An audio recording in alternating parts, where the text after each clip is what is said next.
Chapter 8. With a thunderous sound of glass breaking echoing through the air, the colossal dragon descended from the sky, its massive body crashing onto the ground with such force that shock waves rippled outwards, sending clouds of dust and debris spiraling like a storm around it. The nearby buildings, once sturdy structures of civilization, crumbled under the dragon's immense weight, their walls shattering with a violent crack, while lives were extinguished as if they were mere candles flickering in a breeze. Such fragile creatures. The dragon mused with a hint of amusement, lacing its deep, rumbling voice. It surveyed the chaos with an almost childlike glee, raking its razor-sharp claws across the ground before it, leaving deep gouges in the earth and snuffing out yet more lives with disturbing ease. It flicked its mighty tail, and another building exploded in a cloud of bricks and dust, collapsing like a child's sandcastle washed away by the tide. In that moment, the dragon's gaze caught sight of a figure lurking in the shadows of the ruined landscape. Not far off, barely concealed behind the rubble of a toppled structure, stood Bukrok, his body tense as he pressed against the wall. You! The dragon sneered, a wicked smile curling its lips. How are you still alive, I wonder? Bukrok, realizing he could no longer hide from such a menacing giant, straightened up and stepped into the open, adopting a battle stance that radiated a mix of bravery and dread. His muscles coiled as he focused intently on the dragon as beads of sweat trickled down his forehead. The dragon erupted into a fit of cackling laughter, its eyes scanning the remains of the building Bukrok had sheltered behind, teasingly taunting him. I wonder what you are hiding over there. It croaked ominously, tilting its massive head upward, its maw glowing with a fierce purple energy that made Bukrok's heart race with fear. Get out from over there! Dodge! Bukrok bellowed, adrenaline coursed through him, every nerve in his body alight with anticipation. The dragon's mouth opened wide, and a blinding beam of purple light shot forth, engulfing everything in its path. In that instant, two figures sprang into action, darting from the collapsing ruins just in time. The wicked beam obliterated the building, swiftly followed by a chain reaction that annihilated the next 50 structures, sending tremors rattling through the ground and an ear-splitting explosion ringing in the air. Cries of terror and desperation from onlookers echoed around. Among the fleeing figures was Nita, her face etched with panic, clinging tightly to her daughter's small form as she sprinted. Beside her, Jaquao held onto his wife securely in his arms. He shot upward into the sky. The dragon snorted disdainfully at Jaquawe's escape attempt, and in an instant, the Alophrian found his ascent halted. Sensing the shift in weight, Jaquao's eyes widened in alarm, and he began to flap his powerful wings with frantic urgency. He could only manage to move a few inches before an invisible force snagged him. It was the dragon's gravity magic that sent him plummeting from the sky. He held on to his wife, bracing for the inevitable impact. With a bone-jarring crash, they collided with the ground, the earth trembling beneath the force of their descent. Dust and debris rose in a cloud around them, while the dragon watched, its cruel laughter filling the air once more.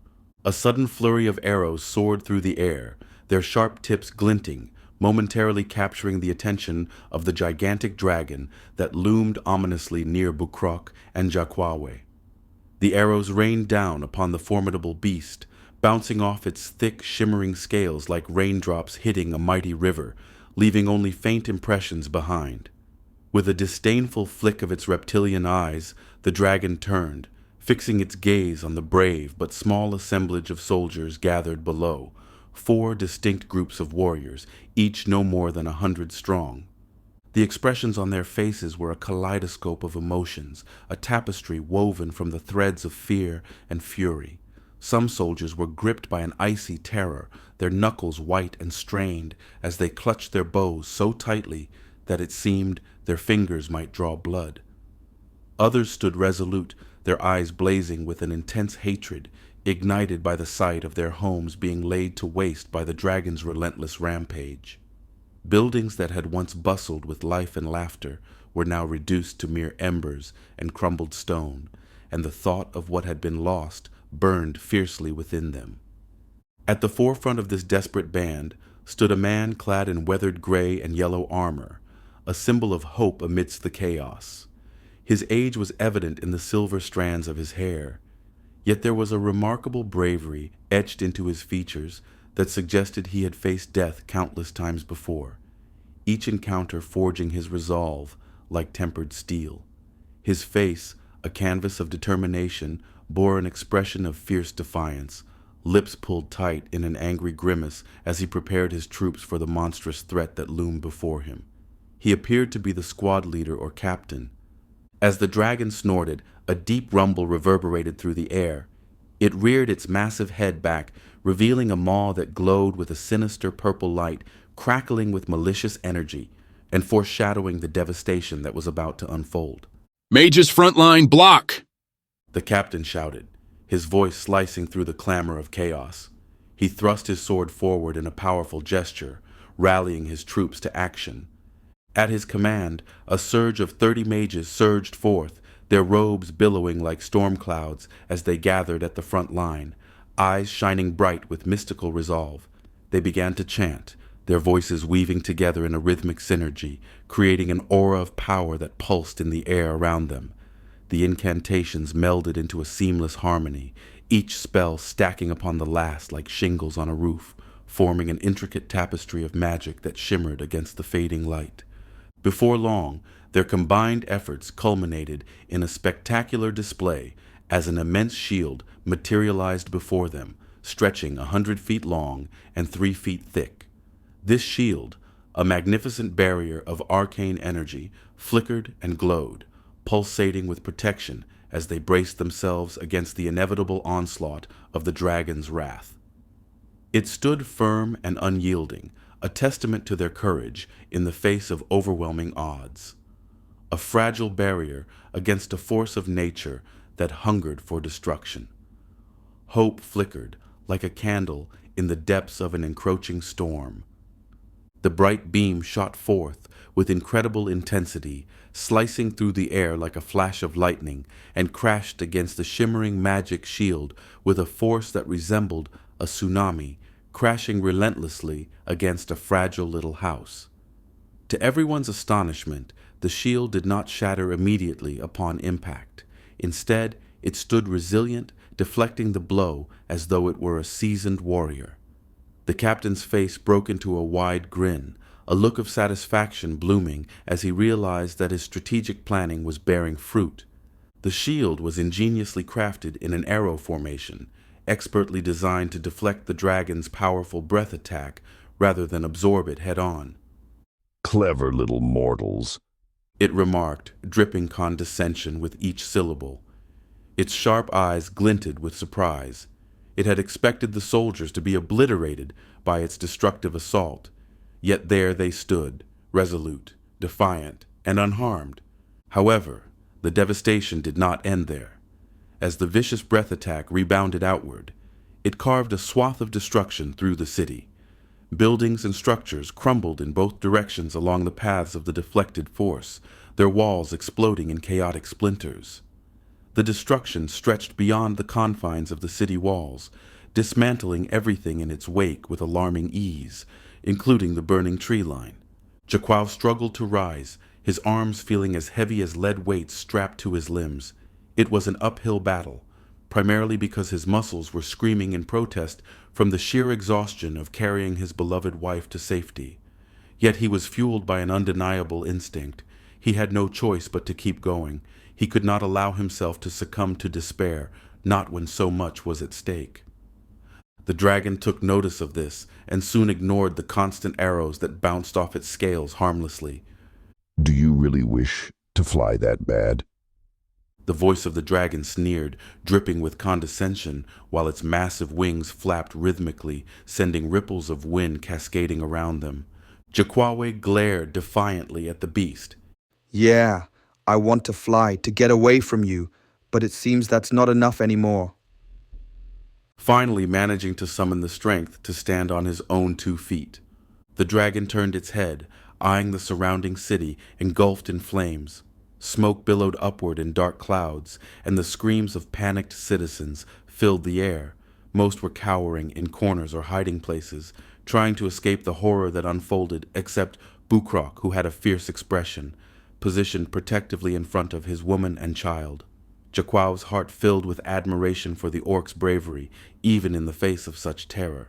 The dragon then turned to the soldiers, who felt a wave of terror wash over them, their hearts pounding in their chests as they took in the catastrophic devastation that surrounded them, a stark reminder of the dragon's overwhelming power, a flicker of despair at the sheer scale of destruction that loomed just a breath away. The dragon twisted its head back to Jaquaw, its eyes gleaming with a twisted sense of joy. No, I think that sounds like a splendid idea. You know what? Why don't we all fly? The way it articulated those words sent a shiver down Jaquaw's spine. What was this monstrous creature plotting?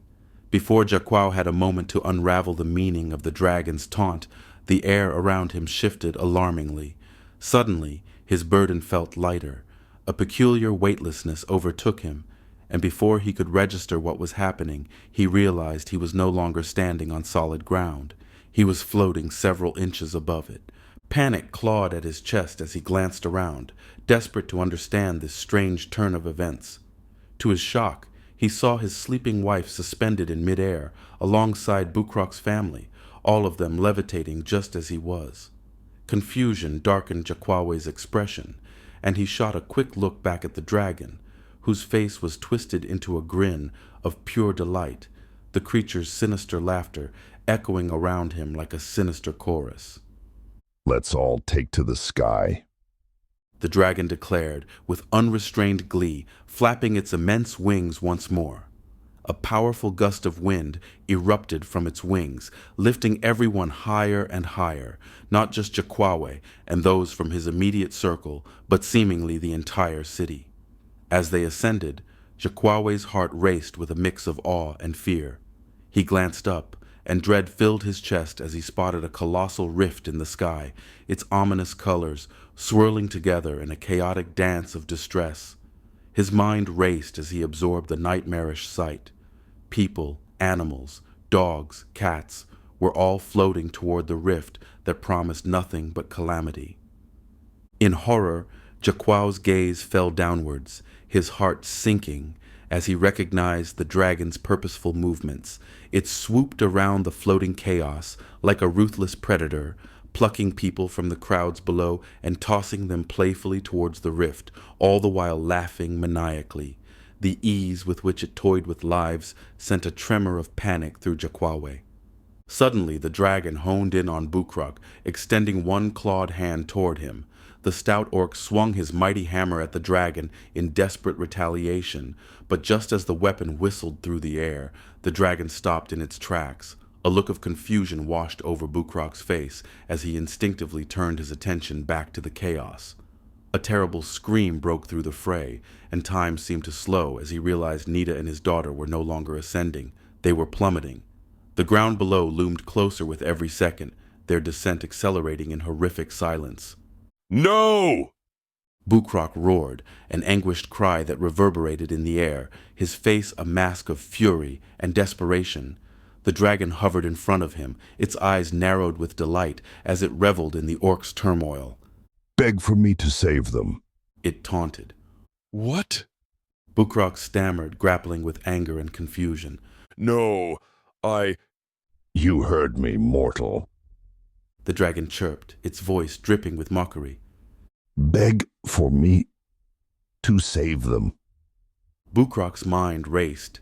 The screams of the masses compounded his struggle to focus. Suspended in the air like a helpless infant, he felt his stomach drop as he watched his family hurtle closer to the ground, the distance between them and disaster dwindling. Gritting his teeth, he stared scornfully at the dragon, the weight of his pleas choking him. Please, spare my family.